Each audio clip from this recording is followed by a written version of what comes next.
Good afternoon and welcome to Tuesday Talks. Thank you for joining us again this week.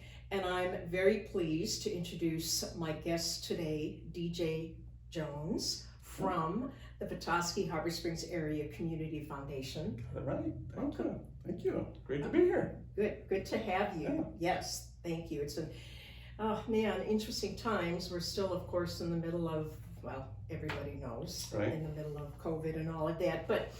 And we may touch on that a little bit as we get into our conversation, but I would like for our audience to know that you really are not born and raised here.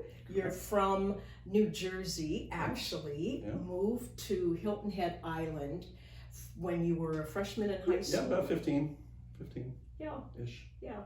And then you made a quick hop to University of South Carolina. Mm-hmm. Yeah, did the undergrad work there at USC. Okay. I think I was in the 5-year program, but it's okay. Yeah, 5-year program, as long as it works, It worked. right? It As worked long as out. it works. Yeah. Now, you were a international studies major. Mm-hmm.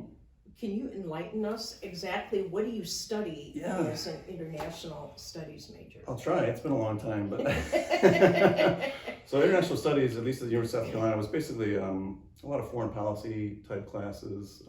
I particularly had an interest in Latin America, so I took a lot of Latin American classes and foreign policy classes around Latin America and international development and third world development type topics. I was a international studies major and econ minor, so I just had that kind of, I don't know, the interest in international development just really piqued my interest. Interesting, yeah, I'm sure. And there's so much that you could do with it, potentially. Potentially, yeah. and you ended up in D.C., Washington, D.C., correct? Right, yep. So I met my now wife, Patricia Farley, in school at USC, thanks to some friends that set us up, and the rest is history. But anyway, we met there at University of South Carolina. She was a Spanish major and a Latin American studies major. And we, of course, thought right after graduation, the place to go was Washington, D.C., so we did.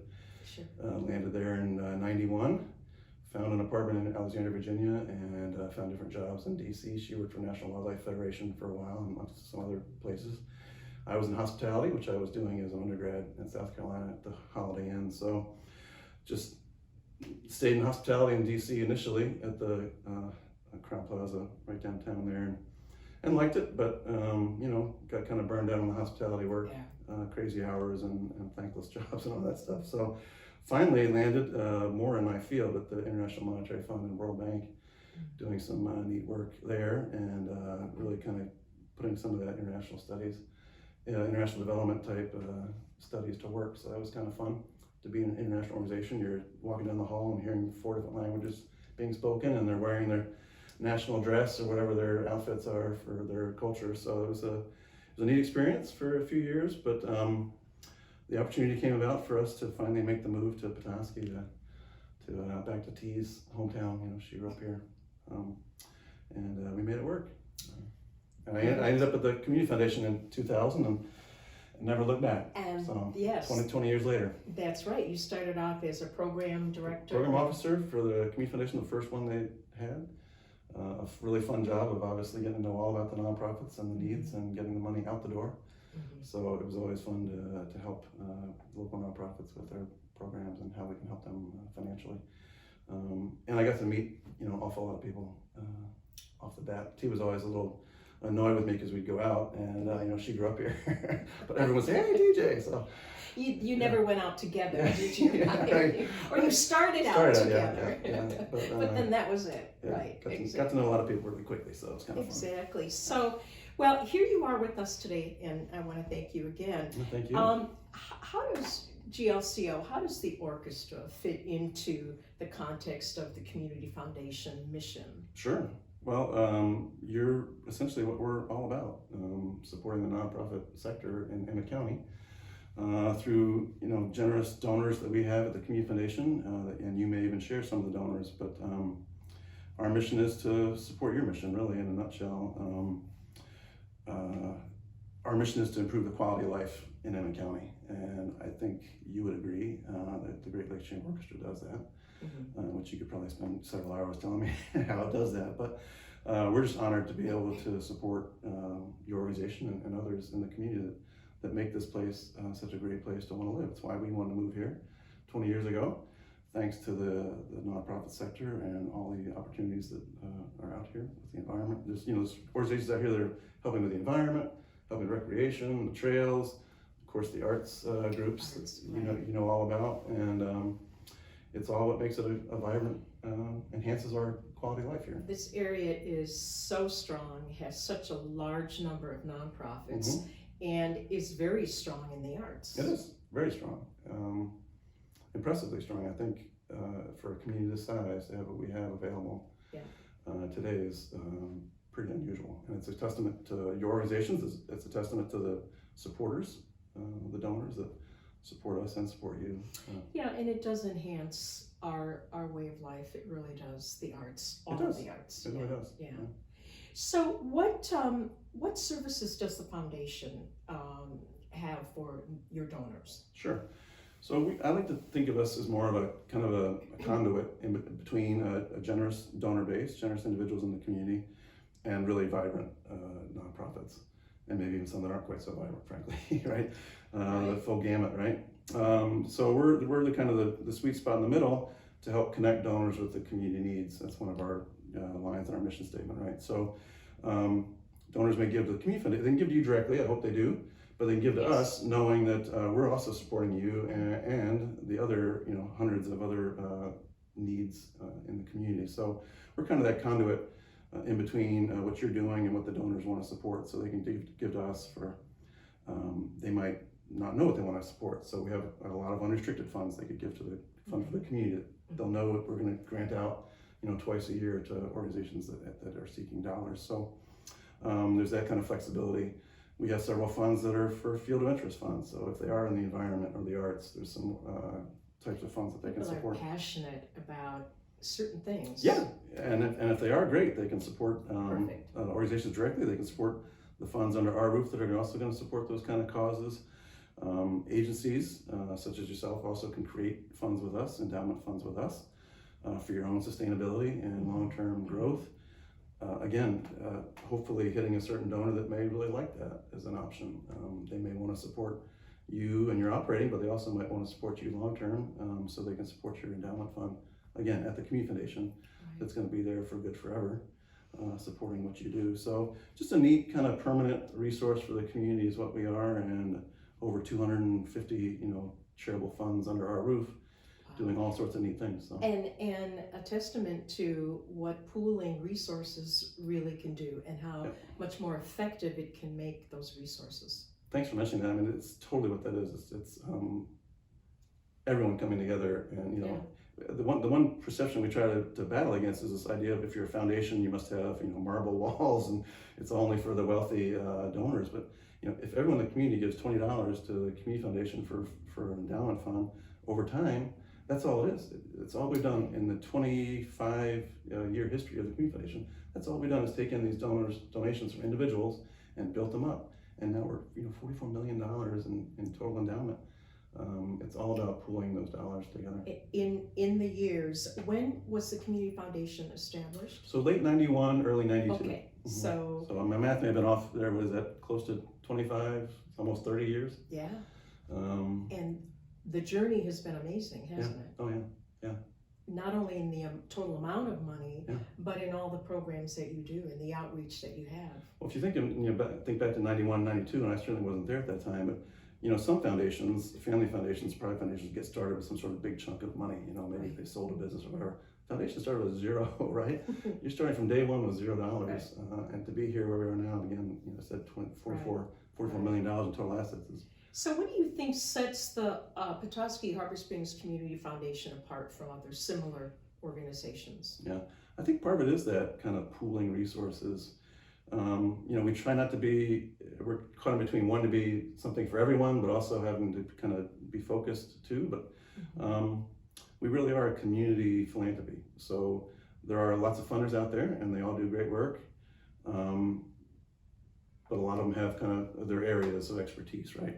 The Community Foundation really is here for the broad range of community needs, whether it's arts and culture, environment, education, health and human services. you name it, we're going to try and touch it somehow. Yes, we have areas we focus on right now, strategic areas, but sure. we're here pretty much, you know, Sure. for every donor and every need. And I think that we feel that, we out here in the community, Yeah. you know, those of us who are the fortunate recipients of money from the community foundation, and we're all together and we stand together. Right. It doesn't matter if it's environmental or the Humane Society or Crooked Tree or the Great Lakes Chamber Orchestra. You know, we all stand together because the stronger we all are as nonprofit organizations, the stronger this community is. And Absolutely. you provide that just even across the board support and help and listening. Listening to what our needs are, especially now during this COVID time. Yeah, the listening and the flexibility, I think, is another kind of value add for us, right? So we're not going to try and tell you, you know, what to do or how to do your work. We're trying to listen to the organizations and the community, what the needs are. And this fall cycle that we just wrapped up, right? We have competitive responsive cycles twice a year in the spring and the fall. And we all know, as you said, we're all in the middle of a COVID pandemic.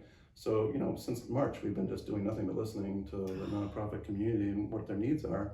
So this past fall grant cycle, we said, okay, clearly we've heard the message that general operating is still a concern and a need. So our fall cycle was all about just general operating. Forget about any projects or programs, just come to us and ask for general operating. And we awarded, you know, 37 grants, over $237,000.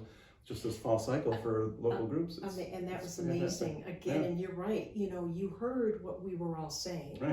And you said, okay, we will adjust, adapt, and just come to us with your need and your request. And you know, and that brings me to what do you think, let's take it a step further, what do you think are some of the biggest needs now moving forward for the nonprofit sector? Yeah, unfortunately, I think it's still going to be operating for the foreseeable future. You know, who knows how long this pandemic is going to carry on, probably through the spring and even this next summer. And, you know, we all know we're all being hurt by, you're not doing the programming that you want to do, so no one in the seats, right? The fundraising events aren't the same, even though everyone's being as creative as they can with virtual fundraising. But operating is going to probably be the need for the foreseeable future, you know, within some other flexible areas too. But and I'm hoping we can get to funding some other really neat programs in the community, because that's what's going to get the community back, you know, to where we need to be. And we certainly want to get the programs going as soon as possible. But you know, if it's operating, it's operating. Yeah, well, being in the world of live performance, guess what's not happening, DJ, is live performance. And talk about mission. I think we talked about what's your mission. You know, we talk about our mission to present live performances and of course educating and inspiring. And music continues to inspire, and maybe now even more than ever. Yeah, I agree. I mean, how do any of us go through a day where we're not listening to the radio or a piece of music or our playlist or we're humming a tune or whatever it is? So, you know, music is the fabric of who we are, and it doesn't matter what kind of music you listen to, music is there. But it certainly is a challenge, and of course, we, as many other organizations, are trying to take our programming online. For us, of course, and it's something you don't feel the music reverberating in your chest when you're sitting in the concert hall, but we're able to work on bringing, in fact, we will bring a Messiah performance this December online, and some of our educational programs and things. But it continues to be a challenge. Yeah, well, thanks for being creative, because I think everyone's going to have to be more and more creative here as we go on. I'm learning things that I never knew I didn't know. Right, exactly. Yeah. Exactly. But I'll say too, you know, from day one of this pandemic, this is why we said, okay, obviously Health and Human Services, right? This is because it's a two-front issue, right? There's the health crisis, but there's also the economic crisis. When you tell everyone, you've got to shut down and stop doing what you're doing. So from day one, we were like, okay, obviously we're going to support the human service groups, right? But we're not going to wait till 6 months later and then support all the other arts, education, and environment groups. If you wait, they're not going to be around by the time we get a little more stable. So We decided early on from day one, we gotta do both. Right. Both the human services and the other sectors. Well, and it is, and it's, it's interesting to be here and to certainly realize that we have, first responders, we have Sure. hospital workers, we have food needs, we have housing needs, Right. we have transportation needs. There's no question about that. Right. But how could we think of our Petoskey-Harbor Springs, Charleroi area with no crooked tree or no Circle for the Arts or no Great Lakes Chamber Orchestra or Great Lakes Center for the Arts. And so we're so appreciative of all of your support. Well, like we said earlier, it all adds to the enrichment of the quality of life here, which we all certainly value. So how can we, Great Lakes Chamber Orchestra, help you? Is there anything that we can do for the Community Foundation? It's not a question I get asked very often. Well, you can certainly share our support of your organization and your story and our stories together, because it's intertwined. So, and you're a pretty good storyteller, so help us tell our story through your story. But just keep doing what you're doing too. Again, as we said early on, our missions are connected. We're here, we wouldn't be able to do what we do without you. So please let us know what we can do. I think you've got to be, speak up and let us know. I mean, we're all about listening, but listening is only half the equation. So speak up and let us know how we can help you. But please also tell our story through your story. Well, we do, and your staff is you and your staff are so supportive. And if I may share with the audience, we have just received a grant award from the Petoskey-Harbor Springs Area Community Foundation in their fall grant cycle, which we thank you very much for that. And again, as DJ mentioned, that was just for general operating support, and it's kind of where it is right now. Right. We are planning different educational programs right now, which of course will have to be online. Mm-hmm. We are planning some online programming things, and so that sort of reshuffles some money, of course, to develop new online strategies and capabilities. But in general, right now, we're working on keeping the organization going, and so. Which is no easy feat, so thank you for doing that. And I would say too, if you try something that is working, that you think is something that someone else can replicate, let us know. We're happy to share that bit of knowledge too with others, so we're all in this together. So. Great. Well, I want to thank all of you for joining us again today, and we've been so pleased to have DJ with us, and I am very pleased to have you with us as you continue to view our Tuesday talks and get to know people who are involved in the community and certainly involved in the Great Lakes Chamber Orchestra. I want to also personally thank you for the support that you are giving to the orchestra now during our year-end appeal, and I just can't thank you enough for keeping the orchestra in mind, and of course keeping the Community Foundation in mind. And so many of you, many of our audience members are participants, donors for you in the Community Foundation, and I thank you for that too. Yeah, thank you, Judy. I enjoyed it. Okay, thank you.